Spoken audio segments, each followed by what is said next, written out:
Are you familiar with FBI Special Agents Kyle Seraphin? I'm familiar with the name. Is that yes? I'm familiar with the name. Familiar with the name. Familiar with the name. Let's bring in Kyle Seraphin. He's the FBI whistleblower who helped expose government censorship of our First Amendment rights. Now, we only have this memo because a recently suspended FBI agent called Kyle Seraphin brought it to the public. We're grateful that he did. Kyle, thank you so much for joining us tonight. He's the host of something that strangely is called the Kyle Seraphin Show. Kyle Seraphin, I can't thank you enough for speaking out. I knew you guys were out there, and I knew it was just a matter of time, but you got a lot of guts putting your face and your name to this. You're doing a service on behalf of the American people, and from the bottom of my cracked and broken heart sometimes, thank you very much.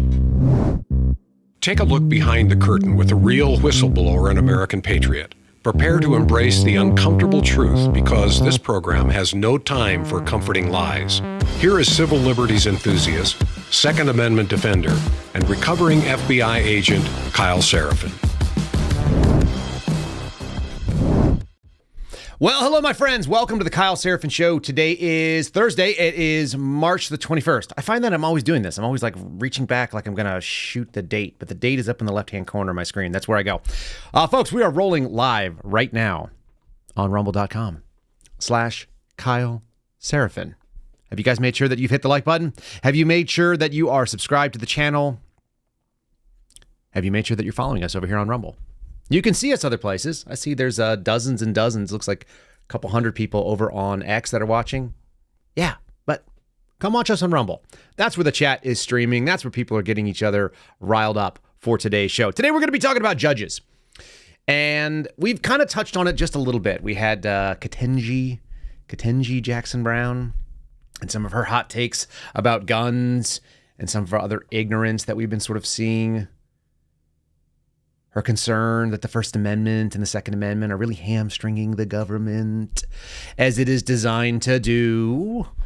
But yeah, we're going to be talking about some of these other ones. I don't know what on earth. Look, one of the best things that the Trump administration did was move in a bunch of halfway decent judges.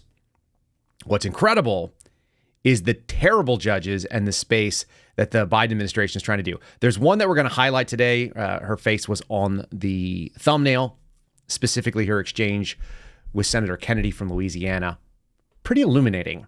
The most illuminating thing is how little time she has on the job to already be up for a Biden administration promotion. What it tells me is that their bench is very, not to have a pun there about judging, but their bench is not very deep, and it's full of terrible, terrible candidates. There's an easy way to destroy them. We'll talk about it in just a second here. Let's get started off with a thanks to our sponsors. I want to lead off right now with 4Patriots. Guys, you can go to 4patriots.com/Kyle. I always tell you that you got two options. I mean it. There are two options when you are looking out into the universe about what's coming your way. One of them is to prepare. And that means you can go to places like 4patriots.com/Kyle. Get yourself a few months. Months? Why months? Because things don't come back that quickly. When we get the real swing here, and it's pending, sometime in 2024, either in your area or somewhere else in the United States, things are going to get real saucy. They're going to get Western. It's basically inevitable. I'll show you a little bit that happened in Tennessee with Rittenhouse. Look, people have lost their damn minds. And it doesn't matter if Donald Trump wins or loses, honestly. It's going to get weird. Because if he loses, this country's probably going to decay. And if he wins, people are going to lose their ever-loving minds. It's very, very current right now to know that you have some continuity of calories, which is to say buying some emergency food. 4patriots.com/Kyle is a place you can go do that. Scroll down the screen. Look into 72 hours should be probably in your vehicle at all times. But 3 months will get you squared away for enough time to be starting to look around. That's almost 100 days. And those are something like 600, I think it's like over 700 individual servings of calories for you and your family. Check that thing out. Make yourself squared away so you are not facing emergency without the proper equipment. It's like going into a gunfight with a knife. You don't want to do that either, it turns out. You guys watched that one, right? I'm not the only one that watched the Untouchables back in the day and really liked the Sean Connery move. All right, we're going to start off right away. We're going to get into it hot and heavy. Apparently, we're holding these hearings And people on the political left are using them to grandstand. We've got some great little video clips of some of the trashiest women in the American Congress. But what we're seeing is MSNBC claiming that the Biden impeachment hearings are failing. I don't think they understand what these are about. There's no chance that Joe Biden is going to be convicted and removed from office, nor is there any benefit to it at this point. We're going to get Kamala Harris for the last couple of weeks. That would literally deliver something to the Democrats that they want, which is getting rid of Joe Biden, who's terrible. He's losing on his record. His record is bad. We'll cover that at the end of the show. So they're misconstruing what it's about. I don't think it's because they don't understand. I think they know there's no chance that Joe Biden is removed, but they're talking it up in such a way that they're acting like this has been a failure for the GOP. And it's fundamentally not true. They said Wednesday's impeachment inquiry. By the way, I don't even watch these anymore. I just watch highlights because if you watch them, you'll actually want to stab pencils into your eyes and your ears. And everyone is dumber for having watched it. It's like that piece from Billy Madison, where at the end of that rambling answer, he just says, may God have mercy on your soul. That's kind of how it is when you watch these oversight hearings. They're theater, they're ridiculous. And the thing that we've learned from our buddies that have actually been in there, when Garrett O'Boyle and Marcus Allen and Steve Friend went in and testified in front of Congress, the thing that they said that is the most absurd is the camera angles. There's a big reason why when we send Mark Naughton out on the street, and by the way, we had a great live stream yesterday videotaping a gentleman throwing 5 slices of pizza and ending up in jail for it. Meanwhile, you can do exactly what you'll see at the end of the show, where you can throw, all kinds of craziness and spit on people, and that will not result in jail time in other places. But in New York City, if you throw 5 pieces of pizza onto the mayor's front lawn at City Hall, you will go to jail. And we covered that. The reason why we always cover the media as well, it's a meta coverage. We're sort of a media organization that's covering other media because I want you to see how structured and fake all this stuff is. And these impeachment hearings, they're all fake. In fact, all the hearings that we see in front of Congress are fake. It's grandstanding. It's an audition to get on MSNBC, to get on CBS, to get on Fox, to get on Newsmax or OANN, whatever. Real America's Voice. I guess those are all out there. They are auditioning for sound bites that might get them a little bit of publicity. They're not seriously trying to convey something. And that's why the acting is so over the top. That's why it looks really bad. There's an old expression in DC that politics is show business for ugly people. And it's inherently true. It's also for not very talented actors. You'll see that. We've got AOC, who's a semi-talented actress doing her thing.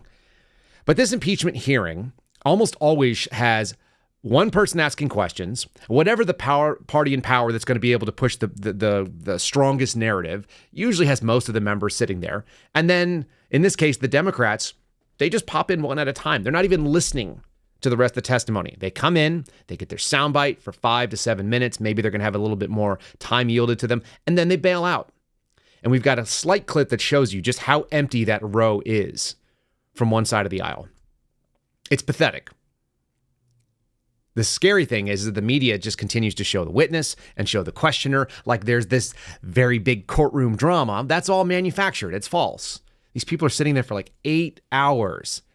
It's like a retarded Twitter space. It's just talking into the void. In any case, MSNBC covering this thing. Hayes Brown is the one that you're seeing on it wrote the article that's on the screen here saying that it's a failure. Once again, it's actually achieving the goal that it's attempting to achieve. That's my take on this thing. They are doing their best to cover up the fact that the Biden family has no business, that there is no skill set involved other than peddling influence. And so they have to try to debunk it. And we've actually got a quick little video. Here's Chris Hayes kind of laying it out. If you're a low information person, and if this is the source of news that you go to, look, I'm more than happy to watch MSNBC. It doesn't bother me. It doesn't make me angry. But most people who are watching this are also not turning around and then looking for whether or not the information that's presented is true. They're just getting spoon-fed. This happens on the right too, by the way. There's plenty of people that I'll sit next to people on the plane that watch Fox News, and they'll be like, oh, da, da, da, da. It's like, well, you also don't know what's going on. Unfortunately, if you're not looking critically and you're not going to independent media that is not beholden to any of these talking points. Do you know that we can't, if you're on Fox News, you can't even get on there and criticize like a Jim Jordan? Did you know that? let me break away from this. Did you know that if you work for a major think tank or if you work for a policy advocacy group on the political right or the political left, that the main players in the game will attack you and remove your funding if you try to speak out against them in a critical way that is fair? A fair, critical way, like you're addressing their policy issues. You're not just slandering them, or you're not out there just making things up as you go. You actually say, look, this is a bad policy position. These are the reasons why. This is why I think what they're doing is weak. You will get removed and you will never get invited back, because those Congress people hold access to themselves to be a very valuable thing. And they will dangle it in front of news media organizations and let them say, hey, you can't come here if you're not friendly to us, and we won't come talk to you. That's a real thing. I've talked to guys at Heritage Foundation that said that they were literally being told that they were going to advocate for the removal of members of their staff if they tweeted things that were unfavorable to the right, and the same thing happens on the left. Anyway, it's worth knowing. This cabal, this uniparty thing, it's not just the people in political office. It's also the media organizations behind it, including places like Fox News, including places like Newsmax. They can't be hypercritical. They can't actually go after anybody in a meaningful way. They have to always sort of hedge it so they continue to have access, because these people have very, very thin skins. They're just like all other actors. It's not very impressive. All right, here's a little taste. This is Chris Hayes giving his the impeachment is a failure bit. As Donald Trump appears to be approaching his second criminal indictment in as many months, his allies in Congress are desperately trying to counter with their own scandal about President Joe Biden. Now, so far, I have to say, they have come up shockingly empty, which is why they've tried to craft this big mystery about this unsubstantiated, unverified complaint to the FBI, which they claim proves Biden and his family took bribes from foreign governments. At issue is this 1023 form that an FBI whistleblower made you aware of that talks about specific actions Joe Biden may have taken in exchange for money? That's exactly right. I mean, this is unbelievable. This is corruption on a scale we've never seen in the history of our country. This just isn't a document that's in the possession of the FBI. This is a document they created, and they created it based on what Jamie Comer just said. They had a credible source, one of their good sources. Okay, so they have this document, right? The document. The magical document. House Republicans are planning to vote on Thursday to hold FBI Director Chris Wray in contempt of Congress for declining to turn over the magical document. So all that stuff is them acting like this thing is a big failure. It's not about the document. It's about the fact that there's a dude who actually witnessed all this stuff. Like I said, I think he's a scumbag. But he said he was there. He's literally seen all, I don't know how many times I'm going to say the word literally today, but he has actually been in the room when people who have gone to jail for doing corrupt practices started doing those things around the Biden administration, and he's coming out basically trying to get out in front of it. How about people who do correct practices? So what happened was we had Bobulinski out there speaking. And then so they trotted out Lev Parnas because, as I said yesterday, it's always got to be the Trump thing. So here you go. Here's Lev Parnas giving his opening statement. I'm giving it to you because it's worth hearing it. If you guys ever want to hear Lev talk, he's so incredibly one-sided. He doesn't sound like a terrible guy because he's always on Twitter and he's always holding these big spaces, but he comes in. But he's immovable. He sounds like an old, former Soviet Ukrainian-born guy that is trotting out a party line, and he's doing this party line now. It's now favorable for him to run this gamut, and so he does. So here's his take that everybody's a liar, and everything that you believe about the Bidens is manufactured because you're just a dupe. The American people have been lied to by Donald Trump, Rudy Giuliani, and various cohorts of individuals in government and media positions. They created falsehoods to serve their own interests, knowing it would undermine the strength of our nation. The only information ever pushed on the Bidens in Ukraine has come from one source, and one source only: Russia and Russian agents. You are hearing it straight from Rudy Giuliani's former right-hand man, a witness at today's House Oversight hearing in the GOP's impeachment inquiry. I have no idea why they thought that lady was going to be a good broadcaster, but the eyes and the hair, none of that works. That's all crazy looking. If you're not watching on our Rumble channel, what you're missing are crazy eyes. Those were full crazy eyes. You notice how we went straight to the Russia thing? because it's really, really hard for them to debunk. We can't get that out of people's heads because they all believe that. Has Donald Trump personally told you anything? Has he conveyed anything in his speech that makes you think that Biden is corrupt? Or has it been Joe Biden's actions that made you think that? Because my argument to you is this. It's almost what I would call like prima facie evidence. The evidence is available on its face that there is no business involved. You have a guy who's a crackhead, his son, who apparently is now back on the table because Barron Trump is 18, so we can attack anybody over the age of 18. How about a 50-year-old man that's been infantilized, that's a drug addict, that has no particular skills, that's a mediocre, if at all, a lawyer, maybe lawyer in name only, and then he's hired onto the board of an energy company and paid $1 million? Like, what? You just have to, if you were to lay this out with no names, and you say, here's the situation. There's a politician, and he's been in office for a very long time, and his children, who are grown, who are older than me, who have years and years of potential professional experience, but have never actually been able to do anything, who basically just set up shell companies and receive money from political donors and from foreign nations that seem to be lobbying for some position. That guy goes and gets assigned to a foreign board of a company in a language he doesn't speak, in a country that he doesn't live in a field that he's not an expert in, and is paid an incredible amount of money, like some people's annual salary each month. And that guy, is that corruption? Is that possibly corrupt? Does that look ridiculous? And what you'll always hear too is that this other side, whenever you bring up the sort of corruption of the Biden family, I keep hearing this other sort of this pushback. They're like, well, what about Jared Kushner and the Saudis? They gave him $2 billion. They gave Jared Kushner $2 billion after Trump was out of office, maybe because he demonstrated some really intense capabilities of negotiating Middle East peace. Makes sense to me. If you brought peace and stability to our region through negotiations and politics, I might be willing to invest in you. I might go like, man, you did something that very few people do. You were able to negotiate out the Abraham Accords. That seemed like a really big deal. That actually is really profitable for us, the Saudi kingdom. And so we're going to take a chance on you. What's $2 billion among friends? Doesn't that make more sense? At least there's a line of logic there. It might be too much money, but maybe it's not. I mean, what's peace for 1 year worth in an otherwise destabilized region? I bet you it's more than $2 billion. I bet you it's a lot more than that. In any case, what's fun is looking over to the CNN main page coverage is what I found first thing this morning, and I think this stuff is worth talking about because the desperation on here, this is a two-person piece. This is from Edward Isaac Dovray. I hope that's correct. Actually, I don't really care. And Kristen Holmes. And they're writing about this, published first thing this morning at midnight, literally, right as it crossed over the threshold. And what we're talking about is a schedule or a study in their schedules. You're seeing here, post Super Tuesday campaign schedules 2 weeks out.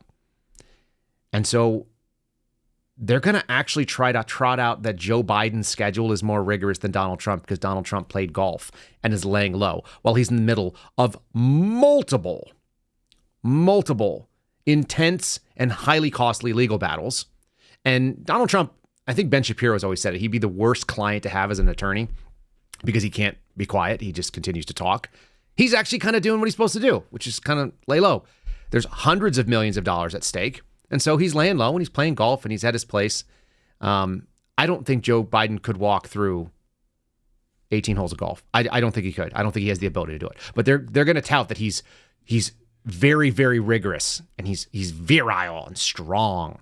So even look at the pictures there. You got Trump kind of doing this dour, dumpy salute. That's actually not a bad salute. For a guy who never served in the military, that's not a bad looking salute. I've seen far worse from most politicians. Then you got Joe Biden doing the Beavis and Butthead thing where he's holding on and he's doing the Cornholio, where he's got both fists balled up for some reason and they're white knuckled and he's got those bony knuckles sticking out. I don't really understand it. That when someone showed me that he looks just like Beavis. Is it Beavis? Yes, just like Beavis doing the Cornholio thing. I almost died. It's amazing. And you'll never unsee it now that you see it, whenever he does those two hands. Okay, so this little article says the two oldest presidential candidates ever are always touchy about any mention of their own stamina or acuity, and they're always eager to take shots at each other for who's sleepy and who can keep up. Right. But 2 weeks since they've essentially wrapped up their nominations show very different bets being placed so far and very different challenges they face. Yeah, one guy is facing down the entire force of the federal government. He's facing state and local prosecutions as well. And the other guy is basically being handed the nomination and is being coddled by a fawning and sycophantic media. That's what's going on. Joe Biden is coddled. He's got everybody defending him, rushing to defend him, and infantilizing his son and making sure that all attacks on him are off limits.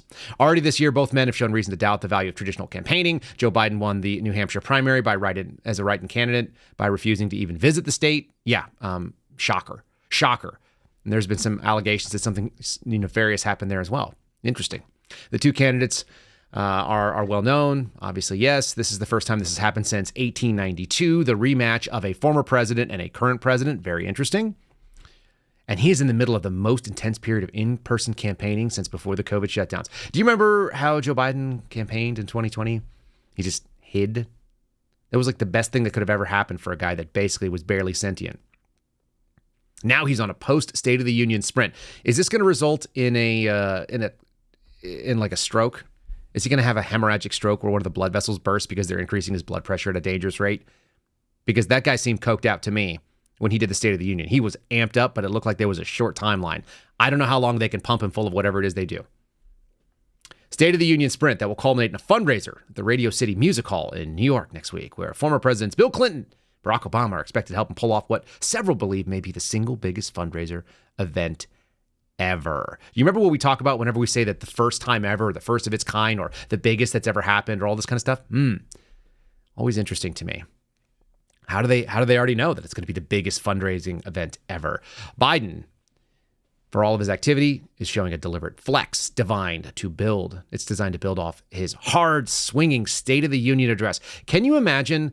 CNN is left of center, but they're still closer to center than like the far left loonies over at MSNBC. Can you imagine watching that State of the Union and referring to that as a hard swinging speech where he likened Americans, almost 50% of this country, because I guarantee you, I've already been smeared as a quote unquote MAGA extremist. You guys who watch the show already know where I stand. I don't get excited about politicians at all. None of them are my favorite. None. Literally none. Literally. That's what I should have called the show today. I don't get excited about any politicians. And this is hard swinging stuff. They called everybody who is not a Joe Biden fawning sycophant a MAGA extremist. That's what they called him. And he had likened them to the Nazis in 1930s and 1940s Germany, marching across the local areas and then running around in Europe.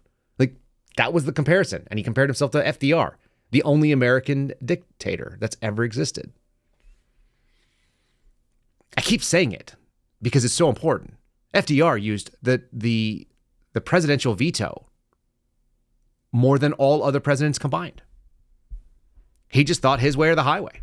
No compromise necessary. Don't worry about what the people said. It was one of the major transformational pieces that moved the executive branch from the Article 2 powers to really just being the power of the government, where we started thinking of it as being one guy, one force of will, pushing it across. Very intense. In any case, the thing that I found that was so interesting about this was that they casually throw in some smears against Trump. Trump has remained almost entirely behind closed doors as he played golf. You know how you play golf behind closed doors when you have a Palm Beach club? Is that what? Yeah, okay, that's what they said. They also said, and this is very fun, that he jumped in. Okay, so this is a Biden spokesperson. This is an official statement from the Biden campaign. Calling whatever Donald Trump is doing a quote unquote campaign might be generous. Anybody who watches Donald Trump knows that he's always campaigning, because hiding at his club while calling for cuts to Social Security or calling in to white supremacist radio hosts. Can someone please tell me who that is, by the way? I really want to know who the white supremacist radio host is. I went looking for it. It wasn't obvious to me who that was. I tried to see what interviews he was involved in this week. To spew anti-Semitic stereotypes isn't exactly an effort to reach the hearts and minds of the American people, because that's what Joe Biden's doing. He's reaching the hearts and minds of people. In any case, quite amazing to me. It's shocking. It's gaslighting is what that is. It continues to be gaslighting. But this is CNN. This is like the center. These are the moderates on the left pushing this stuff out. We'll go back over and talk about some of the other stuff. Biden fails on policy. And we're going to get to that too, because his policy doesn't win. It doesn't win with people. It doesn't win with anybody who cares. We got one more kind of little piece here because it was fun to watch. Sorry, I put this up a little bit prematurely. It was fun to watch Bobulinski, who I have no love for, just call out lies for what the lies were. So this is his opening statement. He caused significant consternation. That's the only way to say it. You watched Raskin and you watched Goldman, two horrific congresspeople that I loathe personally, like at a very, very visceral level. He just called them liars to their face. I don't like Bobulinski, but I did enjoy this statement. It's worth sharing with you. If you guys didn't watch the hearings, these are the things that you were missing out on. There's only a few little pieces of it that are fun to watch, and this is one of them. So here's Bobulinski leading with, "You guys are liars. I'm going to call you to your face." And then they have this little meltdown. There's a silent moment here. That's when they're trying to like read the rules furiously, and they're talking with their hands over their mics. So here we go. Yet the same people preaching this mantra know better. They continue to lie directly to the American people without hesitation and remorse. Rep. Dan Goldman and Jamie Raskin, both lawyers, and Mr. Goldman, a former prosecutor with the SDNY from New York, will continue to lie today in this hearing and then go straight to the media to tell more lies. Hunter Biden's defense attorney, Abby Lowell, weaponizes letters to Congress to try to smear my name and misstate the cold hard facts. Mr. Chairman. In an attempt to save his powerfully connected client and his father. I challenge Mr. Lowell to make those claims on national television so he can be held accountable for his lies. Prior to my successful business career, I was an officer in the United States Navy. At Navy's elite Naval Nuclear Power Training Command, I later served as the command's chief technology officer. Proceed. I apologize for the disruption from the... Okay. Am I supposed to say it's my time, Mr. Raskin? Yeah. But please, Mr. Bobulinski, please okay. Come to order. Mr.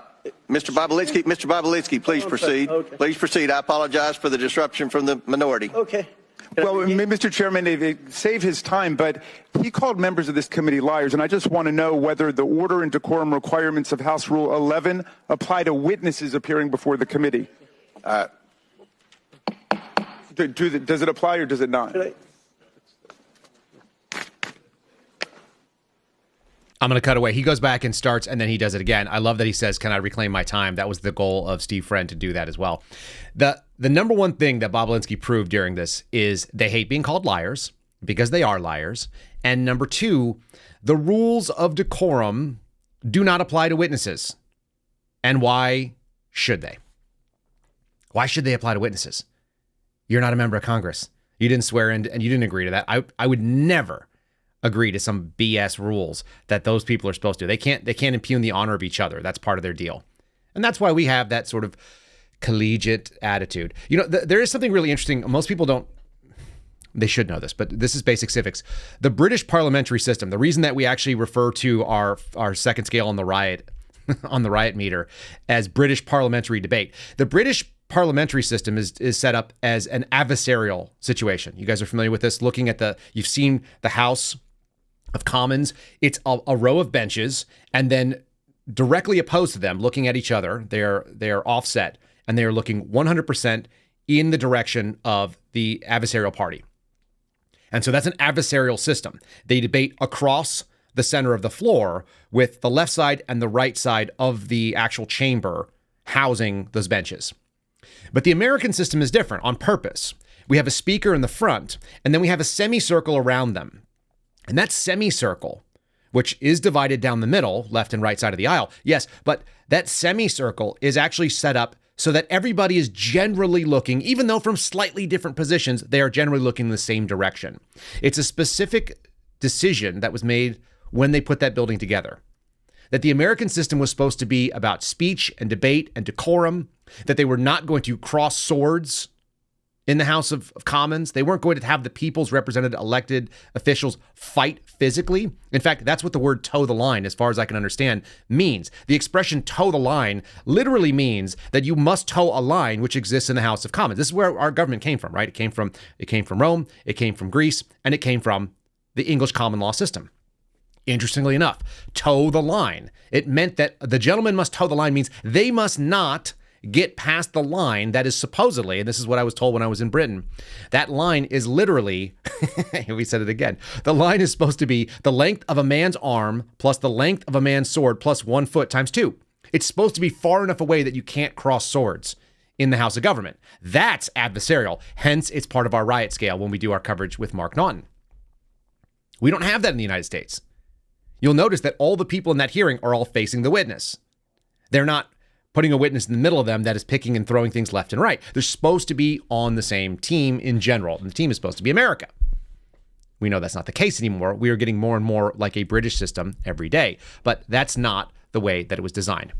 And so I like that Bobulinski calls them out and lets them know that they're liars to their faces. I think that needs to be done. Those people work for the American people. They've seemed to have forgotten that. And they think that the witness comes in to serve their interests, which is why they bring them in. That's why they have Lev Karnas there. They're trying to push narratives. Lev had nothing to do with any of it. He's not even discrediting what they're saying. In any case, the people have done what they've done. We got a couple other little fun clips there. One of them is our favorite dollar store Cardi B. This is Crockett from Texas. She's atrocious. She's very funny. I cannot get over how many times she adjusts her hair. She adjusts her hair as often as I've said the word literally today. I'll show you a couple of more clips of it and then we'll keep moving on. But worth knowing. None of these people are serious. Like I said, bad actors, and they're simply there trying to audition for these clips to go viral. I don't think it goes viral in the way they think. We love how dumb these people are, but let's play it. Now, so far in this hearing, it has felt like the worst episode of The Apprentice. I'm sure you're familiar with that show.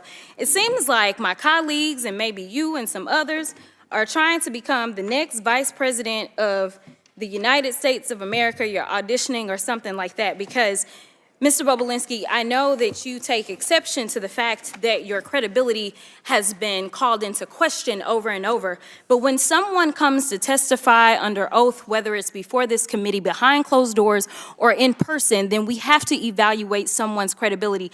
And sir, I definitely have always had issues with your credibility, as I know that you are very well aware of. So let me remind you of what happened behind closed doors. Well, you should ask O'Connor about my credibility. I haven't asked you a question. Okay? You are? When I haven't. So when I ask you a question, that's when you answer. Otherwise, I'm talking. So, excuse me? With my time, because it's my time, I want to be clear that when we were behind closed doors, you called a number of people liars. You called the Wall Street Journal liars. You called Cassidy Hutchinson a liar. You called the FBI a liar. You called Rob Walker a liar. You called James Gilliar a liar. You called Hunter Biden a liar. You called Jim Biden a liar. And just today, you added to your list, you called my colleague, Congressman Mr. Goldman, a liar as well. It seems like, according to you, the only person that's telling the truth is you, and everyone else is lying. But I want to move on to something else. Is that a question? It's not a question. Oh, okay. You'll know when I ask you a question, I promise. Thank you. Yikes. Here's the thing. I like that he treats them with the amount of disrespect. You can tell that Bobulinski's a brawler, a verbal brawler. He also looks like he's probably been in some fights. He's got that kind of that build. I'm down with that. This is a child compared to him with minimal experience in the world who's obnoxious. And she's flipping her hair and she's on whatever Real Housewives of Southside Atlanta just being trash. She's trash. I mean, she's a trashy person. I love that. What he should have done is gone out and said he was taking a piss. He should have gone to the bathroom and just rolled out, because if she's just going to monologue, why do you need to be there? And I would have said that too. They're like, excuse me, where are you going? It's like, oh, I'm going to go take a piss. She's monologuing. It's not a question. She already told you it wasn't a question. She did that again, by the way. They yielded more time. And so she decided to refer to her previous statement. These are like little tantrums by untalented actresses. Unserious people. The funny thing is that none of this matters. Like I said, it's for our entertainment. All it's proving to us is that there's no intellectual rigor going on in these hearings, and there's certainly not any from the entire impeachment process. It's just not there. These are shams. These are theater. They're kabuki. Here we go. Of my time to Representative Crockett. Yes, I just want to make sure that I point out, and this is not a question, just in case you wanted to know, that on page 174 of your transcribed interview, line 9, it says, "This is an absolute lie," in reference to talking about the FBI. What you stated. I did not call the what FBI was stated agents right liars. before that was, first of all, they misstated I said that I'm or speaking, made and I did not ask you a question. First of all, it doesn't. I said that I'm doing this thing. It's gross. It's gross. On page 119 on line 7, you said this is a lie. Really? You think she read all that transcript? No chance. No chance. No chance. Not a possibility, because she'd be weaponized against herself. How stupid it is. By the way, the FBI is allowed to lie. They do it all the time. The FBI is allowed to lie in an interrogation. They're allowed to do it in a deposition. These things are not a big deal. And you're allowed to say that the FBI lied. Why? Because we have a First Amendment. Even if it hamstrings the government, we're allowed to do that. That's how it's supposed to work. All right, not to be outdone, we had a final interaction here that I'm going to show you just because it's gone viral and it's really fun. This is a slightly better actress, slightly better and slightly more attractive, although equally dumb.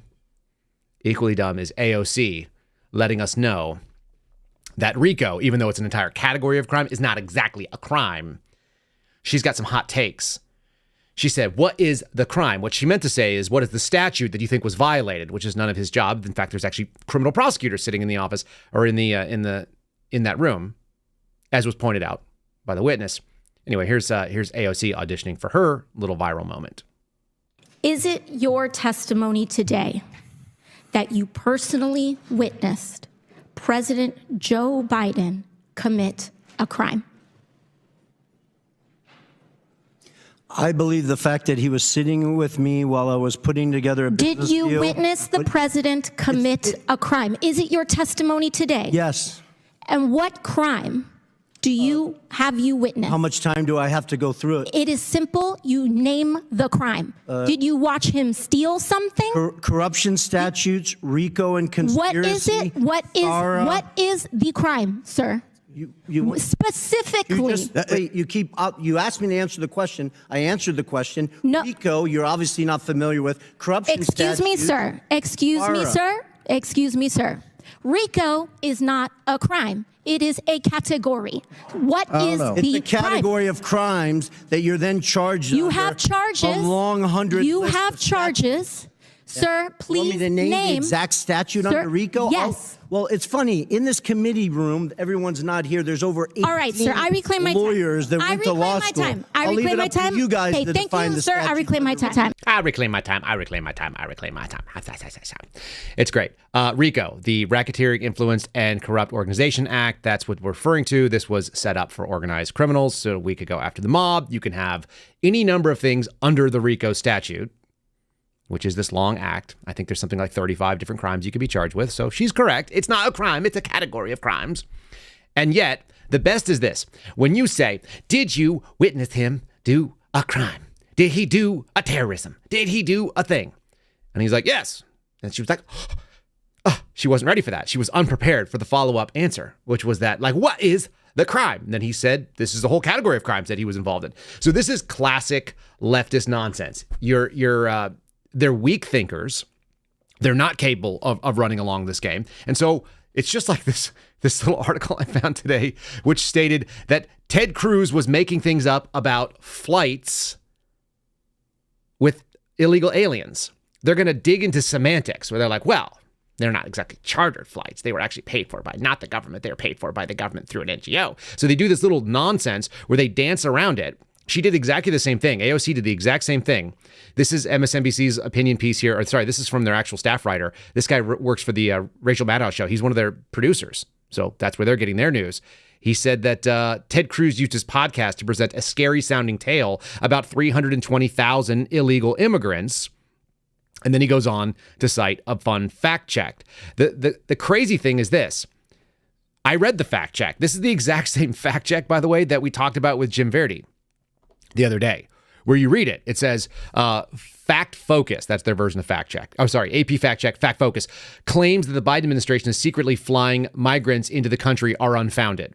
So what are they actually going to debunk in this fact check? And what is this article stating? They're stating that even though Ted Cruz cited the number properly, he used the word secret, and that's not true because it's not secret. It's available on the website if you know where to dig through government bureaucracy. So the secret part is fake. Really? That's where we're going to go. You saw on the line there, he says that, Ted Cruz said, you can't make this stuff up. That should be interesting because he was in fact making it up. They're actually accusing him of lying.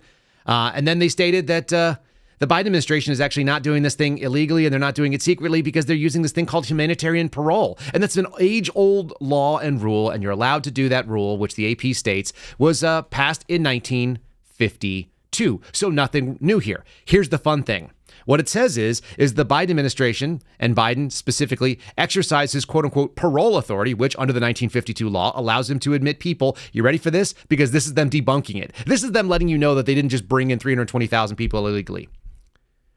Only on a case-by-case basis for urgent humanitarian reasons or significant public benefit. Do you know what case-by-case means? The plain letters of those words? It means that you have to individually approve them. Like you could grant somebody humanitarian parole because they're dealing with something that's insane. Not that you can bring in 30,000 Venezuelan, Haitians, Nicaraguans, and Cubans every single month for 2 straight years, which is what they've actually done.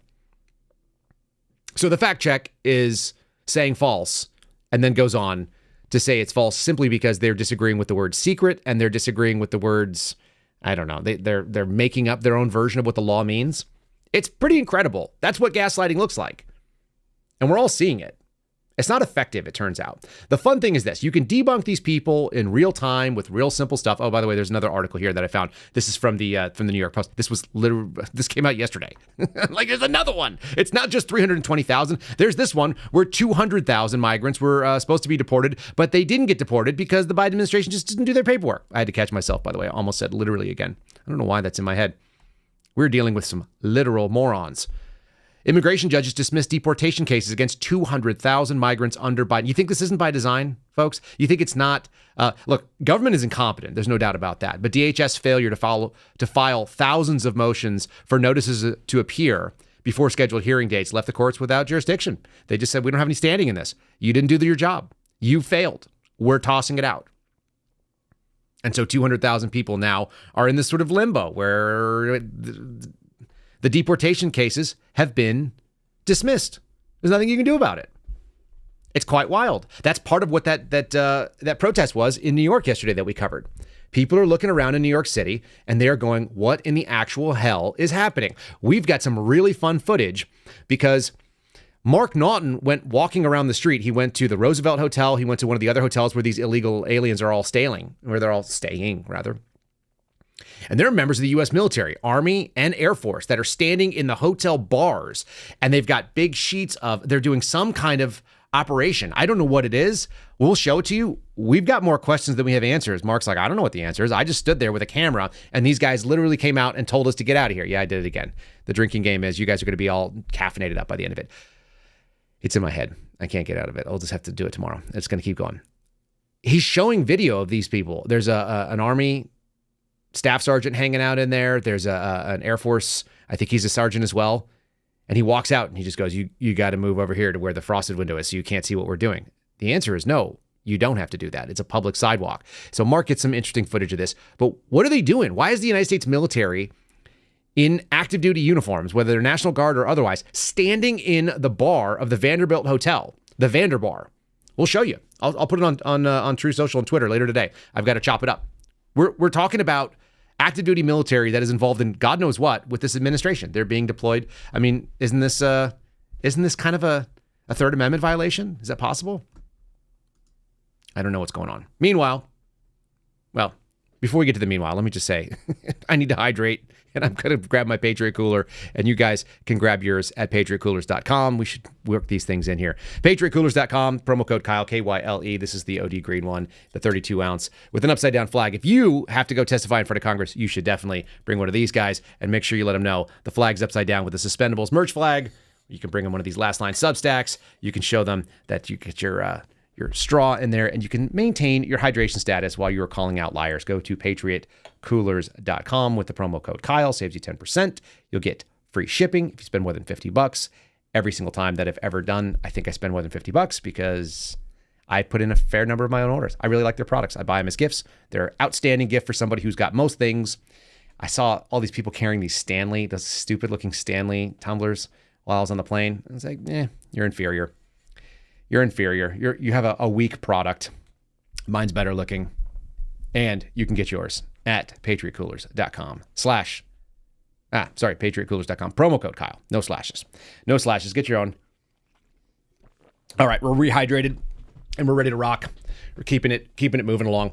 It's fairly incredible. It really is. That in spite of all of this, are we going to defund the government? Are we going to shut it down? No, we're not. We're going to go ahead and pay for all the things, for all the talking and all the outrage and all the hand-wringing and all the theater that goes on. What you're going to find is that lawmakers are going to give us another $1.2 trillion worth of debt-based funding to keep the government open. CNN calls it a high-stakes sprint to pass legislation before the shutdown deadline looms. God, I hope they fail. I really do. The package provides $19.6 billion for Customs and Border Protection, even though they're not doing their job, because they can't do their job because this administration doesn't want to do it. Again, CBP also under that failed DHS end. CBP is one of the agencies. CIS, that's Customs and Immigration Services, I think is what it's called, or Citizenship and Immigration Services. All of these things continue to get funded at a high rate. If they're not doing their job, why are we paying for them? You know, that should be the question we ask. It's not what happens. The only sort of moment of clarity, of lack of insanity, is this little interaction that we saw, and this is why I was talking about the judges. We continue to see the worst judges pushed forward by the Biden administration. It's fun to see them try to answer questions. They can't answer basic things like what is a woman or what is an assault weapon. This little exchange between a woman named Nancy Maldonado and Senator Kennedy out of Louisiana is some of the most fun, but it's actually a textbook course in how you handle these clowns. Yeah, I just saw one of you just say no one for speaker. I was right. I continue to be right about the no one for speaker. Without Mike Johnson, none of this stuff goes anywhere. They would just sit there. I would rather pay Congress however many $1 million a month it costs to pay all the staff and everybody else to do nothing than waste $1 trillion on a stupid government that doesn't do what it's supposed to do and doesn't serve us. And doesn't even know that it's supposed to serve us anymore. In any case, you've got this Nancy Maldonado character. She was elevated to the bench 2 years ago. And so we're going to hear a little bit about how she has the actual worst record in her circuit.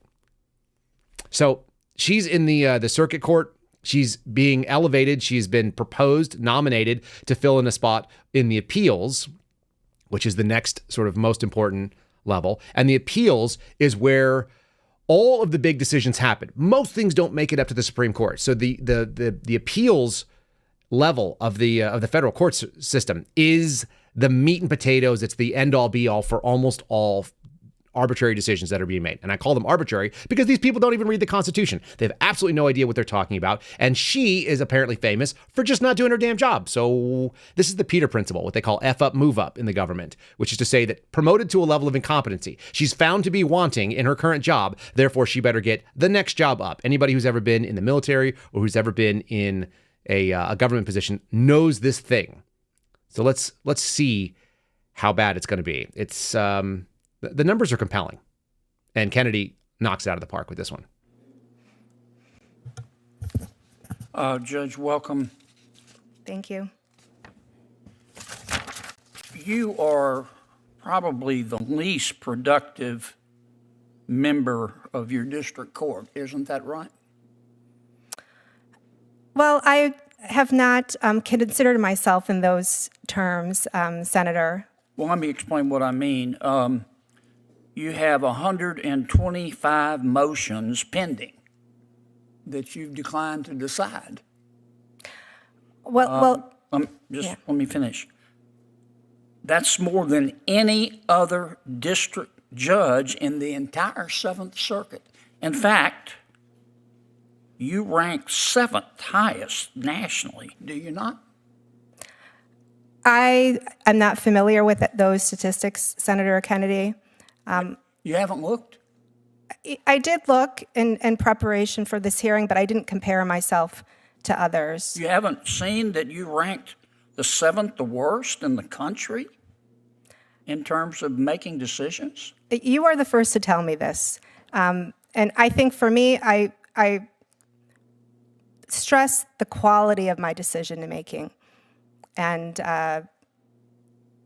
as I explained, I came on, I was the first district judge to come on during this administration. Yeah, but so were all the others. I mean, there have been 68 district judges confirmed. We're not going to go through all of this. He only gets 7 minutes to ask the questions, and I have all 7 minutes in kind of a little snippet here. The fun thing is this. She wants to stress the quality of the decision she made. Do you know what the quality that she brings to the table really is? It looks like this. This is coming from Reuters. This is the quality.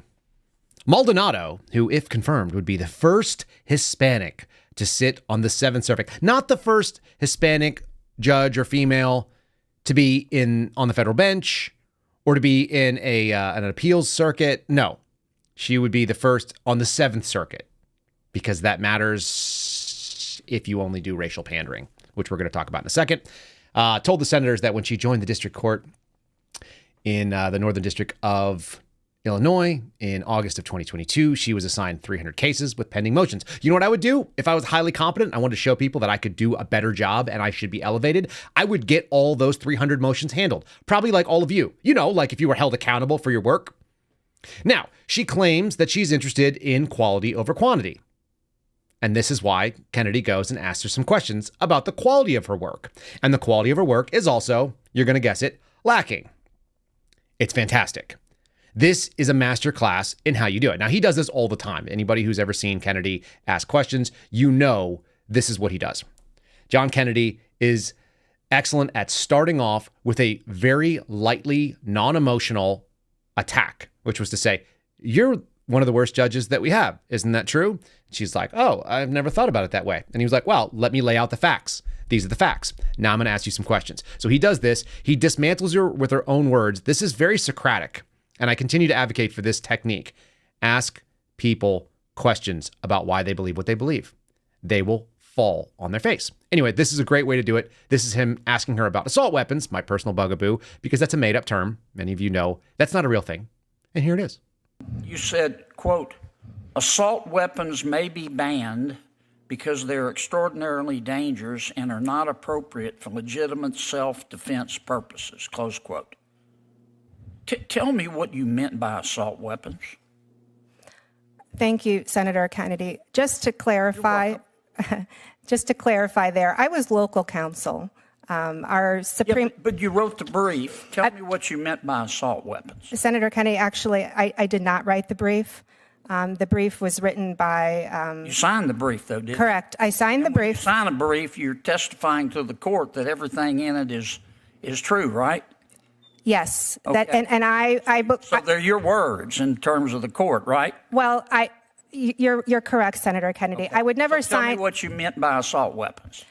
So I am not a gun expert, and at the time, that brief I think was about 10 years. You were giving the court advice about, say, ban assault weapons. What is? You told the court you were an expert. Just tell me what you wanted to ban. Senator, sitting here today, as I said, I did not write that brief. I was local. Oh, boy. Look, I just don't know what I wrote. Like someone else wrote it. I'm just an empty vessel. That's what she's saying. She's an empty vessel. Somebody wrote it for her. She's not a gun expert. She's only interested in doing quality over quantity, but that quality is lacking. The answer to this should be you don't get promoted to a new position on the federal bench. You don't get upped. You don't get to go higher. You're terrible. You're dumb. You don't understand basic things. You wrote something. Someone else wrote something and you put your name to it. Aren't you just like that lady at Harvard? You're a plagiarizer. Or possibly you've actually made false statements in front of the court. That should be discriminating. She literally says later on, yeah, I did it again.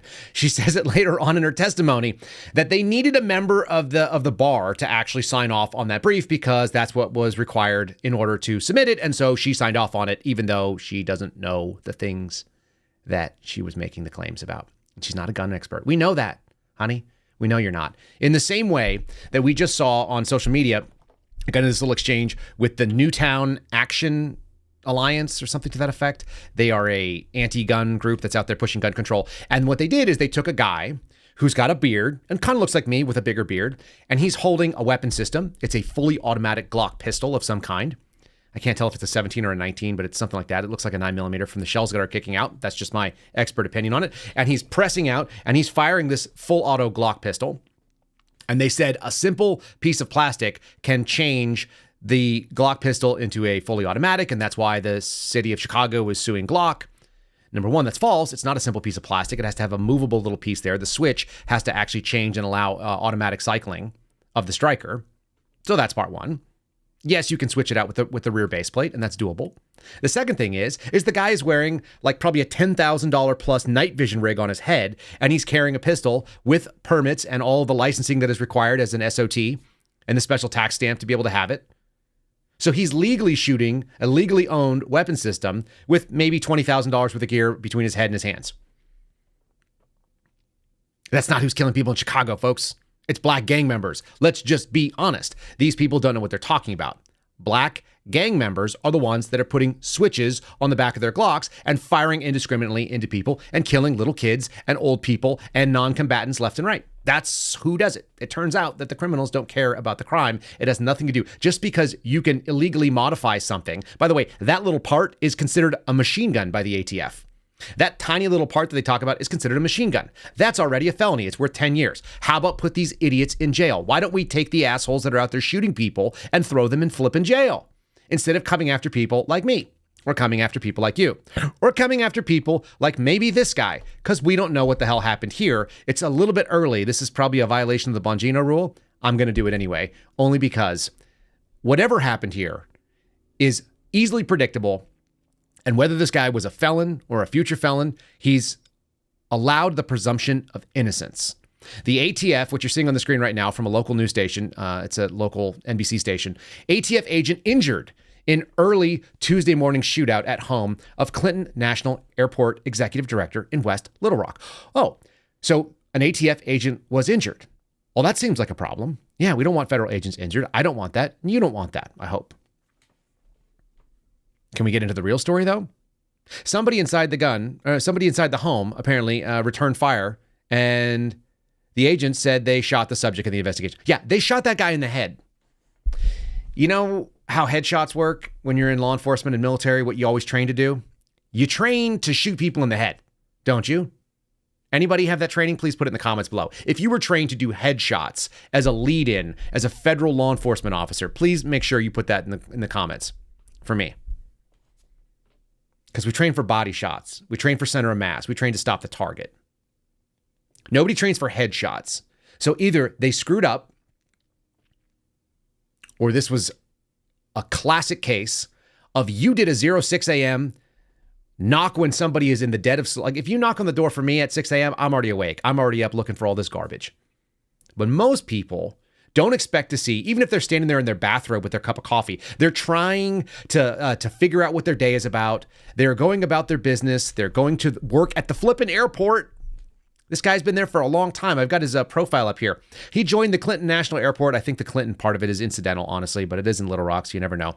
He joined the Clinton National Airport in 2008 as the Director of Properties, Planning, and Development, was promoted to Deputy Director in 2009. He's been working there. In 2019, they made him the Executive Director. He's like one of the top dudes. He's got a degree in Science and Aviation Management from Florida Institute of Technology. He's a certified member of the American Association of Airport Executives. He's a certified flight instructor with instruments and multi-engine rating. You know, like there's actually an airport director that knows something about planes. It sounds like he's a commercial pilot. That dude got shot in the head by the ATF. Why? Because they came in at 0600. Because our federal law enforcement is choosing outcomes by choosing tactics. When you decide to go in with a SWAT team, you are choosing an overwhelming level of force. That might result in someone surrendering. It also might result in a bunch of guys that are hopped up, keyed up, and given this briefing that's complete BS that has gone out there and decided that if this dude does anything sideways, they're going to kill him. Why don't they just take him at the airport where he probably isn't running around with a gun on his hip to be engaged in a shooting? The airport is a pretty secured environment. They're all really well lit. He goes to work at an airport every day. How about you go to the damn airport and arrest him there? Why in the world are we going to people's houses at 0600? I hated it when they briefed it in the FBI. I hate it today. It's the stupidest thing you could do. It's the most dangerous thing that you could do for the agents and for the subject of the investigation, who once again is presumed innocent. I've had buddies tell me that they've knocked on the door. They've come into people's houses at 0600. And at that moment, the subject, who was like a drug dealer, gangbanger, murderer, was in the shower and dove out of a shower, butt naked, tried to grab his loaded AR or loaded AK from underneath the bed and tried to turn it on them, and they were able to step on the gun and put a gun in his face and not kill him. But they could have been justifiably killing him. Why? Because they dove into his house when he was in the damn shower, because he was getting ready for his day. It's incredibly dangerous to do this stuff. And we keep doing it over and over again. It's undermining faith in something that like already has a massive credibility crisis. There's no reason for the ATF to even exist, let alone go in and shoot a dude in the head at 6 a.m. in his house. Scary. Some of you are saying, I just saw Babs in the chat say she's sleeping at 6 a.m. There's plenty of people that work late. You work late nights, you're out. Someone comes to your door, you don't know what's coming on. It's double odd buck to the face for you. And then you get shot in the head, apparently, by the ATF. Wild stuff. There's a little, let's see, I think I've got this out of order, but I do actually have a video of them they interviewed and talked to the brother. I'm sure the brother was crushed by this kind of thing because it's insane. Here you go. This is my video number 4. Let me just play this real quick. This is the brother responding to a local interview. Turning now to a Fox 16 News update. We have new information tonight following yesterday's shootout between a Little Rock Airport executive and ATF agents. Tonight, for the first time, the brother of the man who was being served that search warrant is speaking out. Our Katrin Asaf spoke on the phone with Matthew Malinowski, the brother of Clinton National Executive Director Brian Malinowski. He says right now they're in the dark and they want to know what happened yesterday morning. It just doesn't make any sense, the way they did it. One day after this quiet neighborhood in West Little Rock woke to the sound of gunshots, Brian Malinowski's brother, Matthew, is sitting at an attorney's office, thinking of what to do next. I think the next thing is go to the house and take as many pictures as possible of all the damage. Malinowski was the subject of an ATF search warrant early Tuesday morning. The executive director of Clinton National Airport caught in a shootout that left one agent hospitalized and Brian on life support. He's mortally wounded. He was shot in the head with a high-caliber weapon. As evidence is collected and neighbors adjust to the shock, Matthew is holding his own investigation. Right now, we're trying to gain truth and facts. Trying to figure out why his brother was targeted. Brian has no incentive to do anything illegal. And what led agents to break in the way they did. The biggest thing to take away from this is look at that neighborhood. That is like a nice neighborhood in a nice place. And it's exactly right. People in nice neighborhoods like that don't shoot it out with the cops, even the ATF. That's not how it works. People come to your door, you go like, what? They're not immediately going to guns. It's not like that house is broken into on a regular basis. That's not what happens in those kind of neighborhoods. So what the hell happened there? A lot of it comes down to 0600 warrant service, which is a federal standard. By the way, this is decided by a judge a long, long time ago. Somebody decided that the reasonable hours of warrant service are between 0600 and 10 p.m., 2200 hours. And so between 6 a.m. and 10 p.m. is the time that you can serve an arrest warrant or you can serve a search warrant. Otherwise, you have to get outside of the normal, it's called like accepted hours. You have to go and get you have to show that there's an extenuating circumstance that would make you do it. But under what circumstances is 6 a.m. normal business hours? Other than like donut shops and coffee shops, 6 a.m. is not it. You know how I know it's not it? Because I used to get up at 3 a.m. to go serve these damn warrants. You got to get up at 3 a.m. to go get briefed because they're going to get briefed. They're going to get hyped up. They're going to be up for like 4 hours, 3-4 hours before they go serve the search warrant. Some people are up earlier than that. You're totally wide awake and wired up and ready to go. And that guy is just basically rolling out of bed and maybe on his first cup of coffee. He might maybe drinking his first cup of coffee. For most people, they're not running at full speed. They're not Steve Friend doing 12 miles before 8 a.m. Most people aren't doing that. And that's how you get these bad outcomes. It's really, really wild. And some of this has resulted in man, what do we want to call this? Like a complete lack of faith in where we're at right now. Nobody wants to serve this government. The government's doing objectively bad outcomes. Here you go. Coming from military times. It's worth noting. Only 1/3 of military families. I've had this same situation. People ask me, should you get into law enforcement? No, you should not get into law enforcement. If you want to do it, it better be local. You certainly shouldn't get into my old agency or any of these federal agencies. I had someone ask me a long form question while I was driving around in Montana. Hey, I want to join the FBI. I think there's good people there. I'm like, why? We had an internal little leak that we have. We've got people watching what's going on with the FBI's internal chat that we can set up.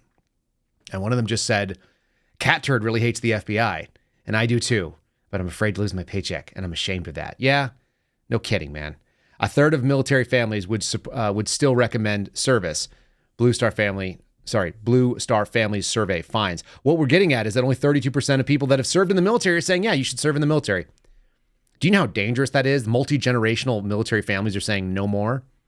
Guys like me, first generation, like nobody from my ancestry was serving in the military. I would never recommend that at this point. Why? Because you're going to be a tool for tyranny. Why do you want to be that? Same thing for law enforcement. Unless you're doing it at the local level, even the state can be suspect.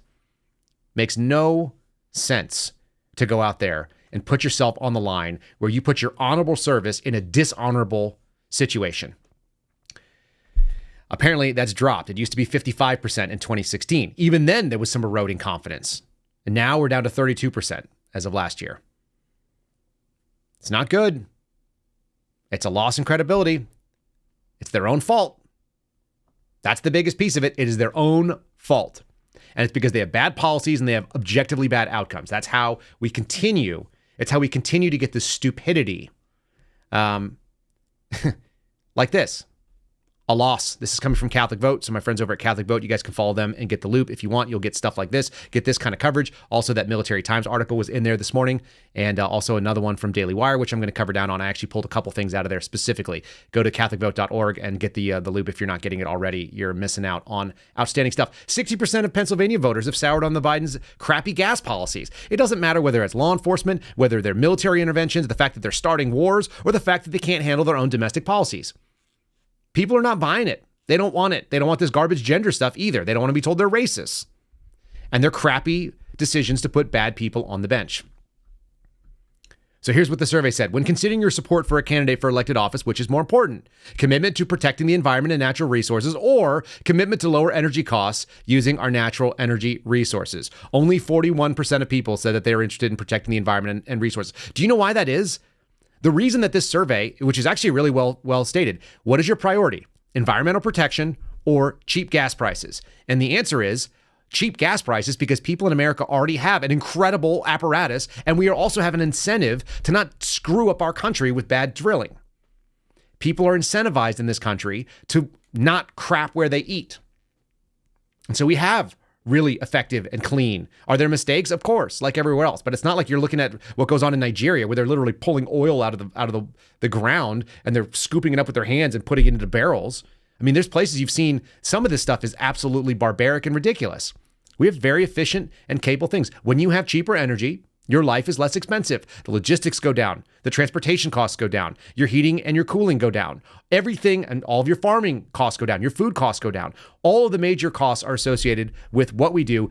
Petroleum products make our modern life possible. So if you're stupid enough to vote against that, then you're stupid enough to pay whatever it costs. And by the way, it's almost always low job, low information, quote unquote educated liberal idiots that are voting for these policies, that have no skin in the game. And then they turn around and they say, well, shouldn't the government subsidize? Shouldn't the government give us like a universal basic income because things are so expensive? Just print that money. Idiots. Anyhow, overwhelmingly, 60% of people, even in Pennsylvania, are looking at it going, not today. We're not into this policy. It's not good. There's another good example of that. This came out of the loop as well. I'm going to show you this. Irish Prime Minister, he was pushing some ridiculous gender ideology. And it turns out in Ireland, which is a Western nation, not dissimilar to our own, it's not really going to fly. He was the youngest and the first openly gay prime minister. And he has to step down because he was trying to replace the word family and women. They wanted to replace these things in Irish law and not allow people to say just simple things like that were true about the discussion of biology. Now he's knocked out.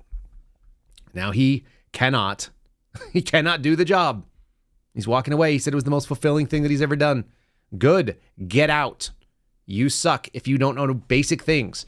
You misunderstood who the population is. Population doesn't trust you. And I didn't realize that they were doing this stuff. But even Cartoon Network is out there trying to radicalize. It's borderline shocking.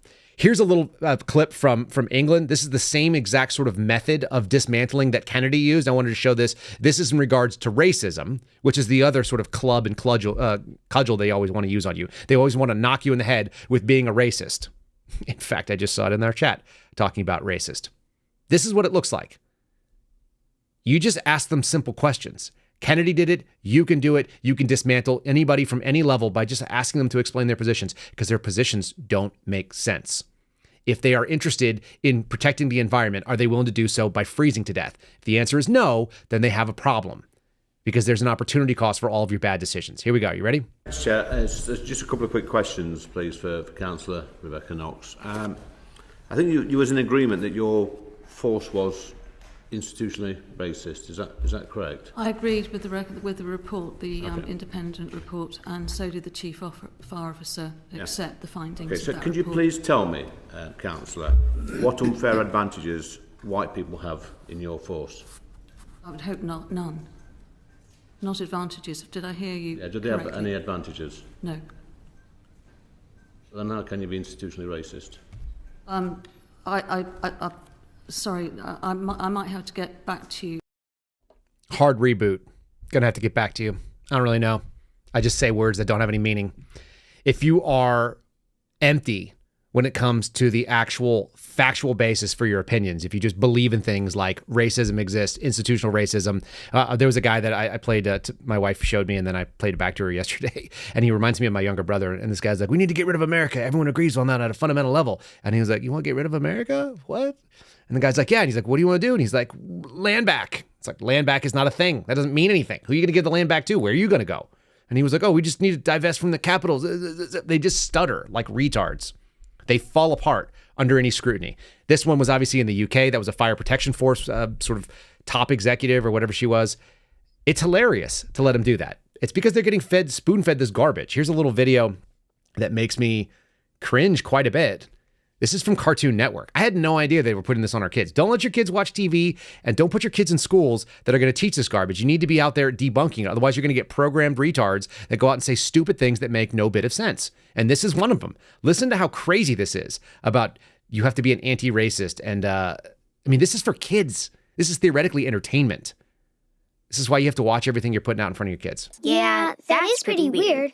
I think people like the black, white, or purple thing because adding a fantasy race in there helps distract from the actual racism black people have to deal with. Right. My experience with anti-black racism is really specific. Other people of color experience other forms of racism too, but you won't see any of that if you don't see color.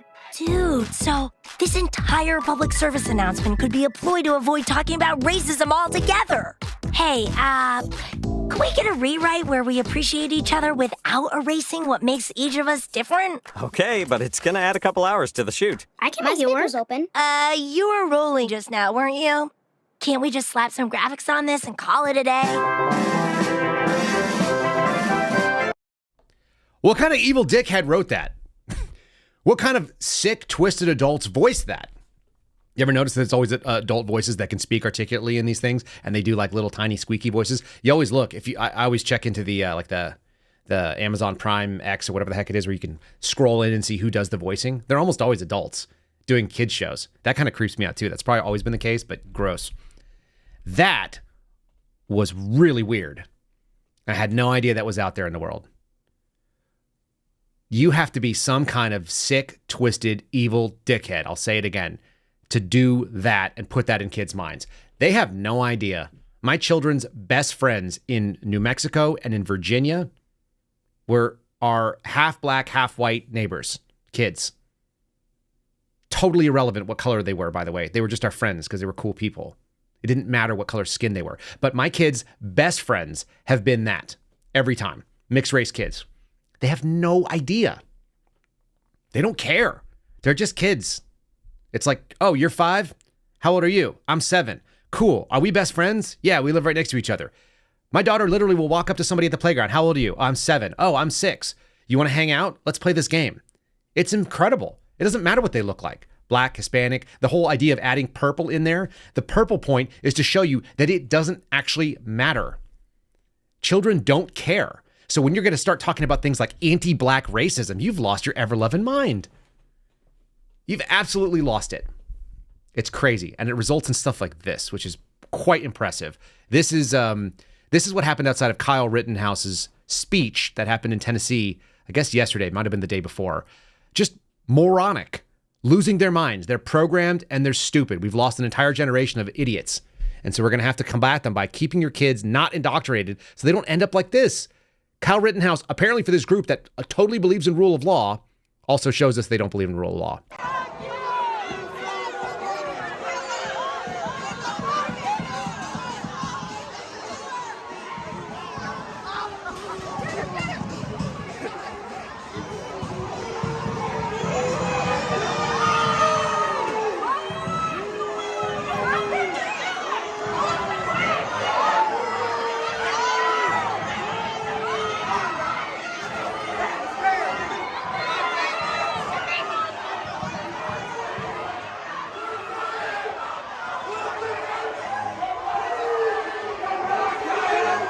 Do you know who's in actual danger during that? Probably not the speakers, because there's not the men. The people that are tasked with protection, which are overwhelmingly black sheriff's deputies and state troopers. That's who's involved in that.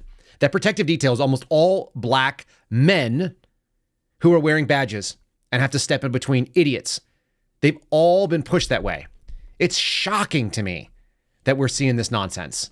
They were spitting on the cars. They were dressed up like weirdo trannies and all this kind of nonsense. All these idiots are out there freaking out about something that they don't understand because they think Kyle Rittenhouse, who was out protecting property from white people who were burning things down of minority-owned businesses, those people think that Kyle Rittenhouse killed a black person. They don't even know what happened. They have no facts on the ground.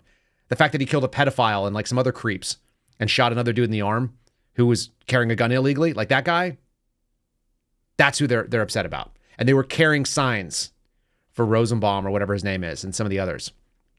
It's wild how ignorant they are.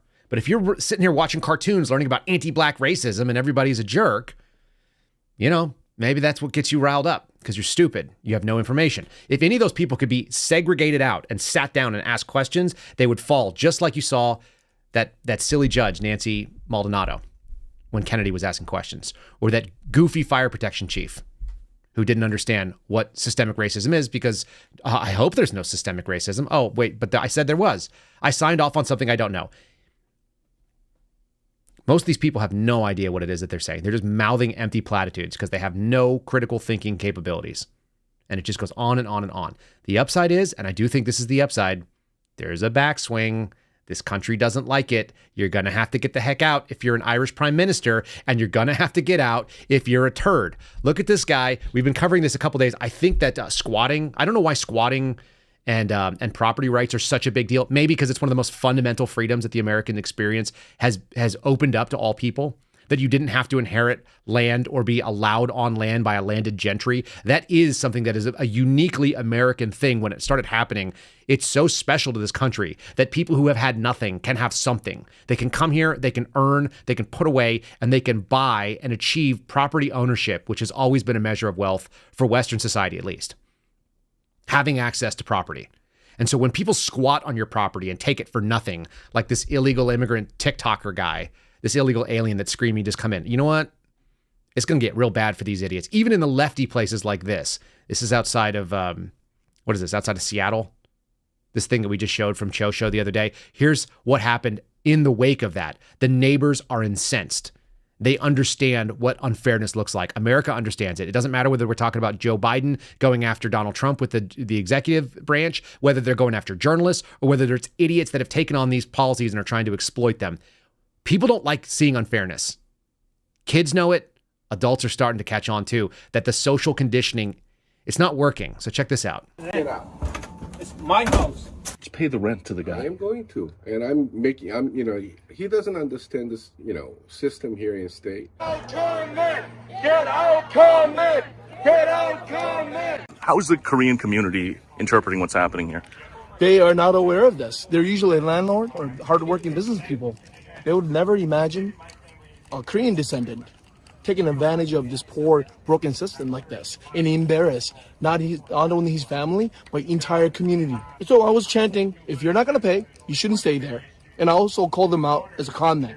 사기꾼. 사기꾼 means con man in Korean. What I'm going to do is I'm going to provide high-resolution picture of them and ask all the Korean medias to post this on their newsletter and online website and actually have him get famous. Every restaurant he goes, every Korean restaurant he goes, every Korean market he goes, so everybody recognizes him. That way, he's not only just embarrassed to move out of that place, but move out of the state once and for all. That's a lot of people turning out. And Koreans who are there working hard, people who have decided, Koreans are some of the most awesome people sometimes, like the rooftop Koreans in LA were great. Hardworking businessmen. That's what he's saying. They shut their mouth, they put their head down, and they just work and they try to achieve. This dude makes everybody look bad. And what did he say? He said, this guy Singh, who is the Sikh you saw with the turban on. He was like, he doesn't understand the rules here. Yeah, the rules are unfair. You're taking advantage of the rules, and they're calling him a con man. They're calling him out. This is the backswing that happens when you start screwing with people who just want to be left alone. It's all happening. That's why this year's going to get a little bit spicy. You guys know it. It's going to get spicy here. That's okay. We have to take it back. There's always a calm. There's always a storm. There's always a cold front. The night could be ugly. It turns out to have a beautiful morning. So hang in there. Make sure that you've kind of hedged yourself against all the things. There's a reason why we have the sponsors we do. I'll throw this on real quick too.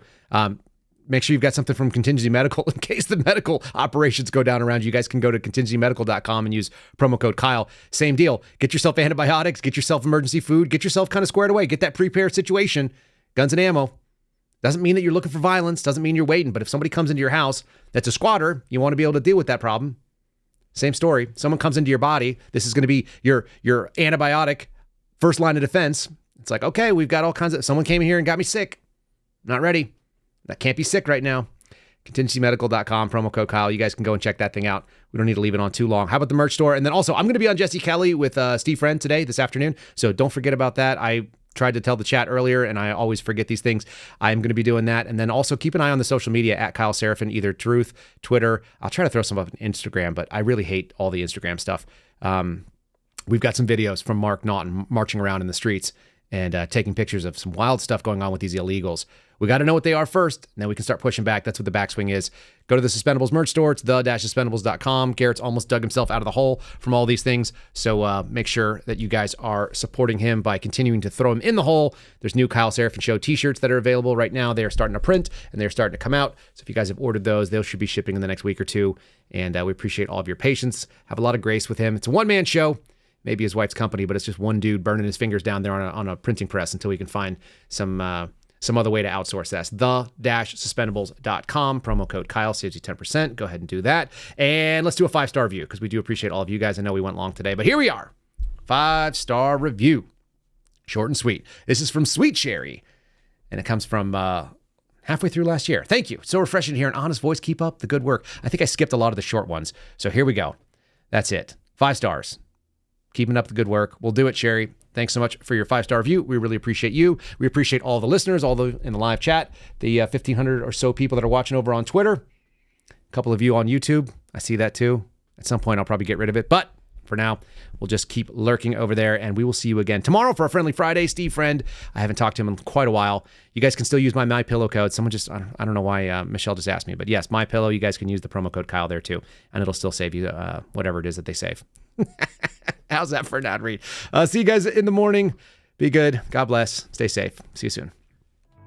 Thanks for listening to the Kyle Seraphin Show, streamed live weekdays on rumble.com/Kyle Seraphin. Follow Kyle on Twitter, Truth Social, and Instagram at Kyle Seraphin.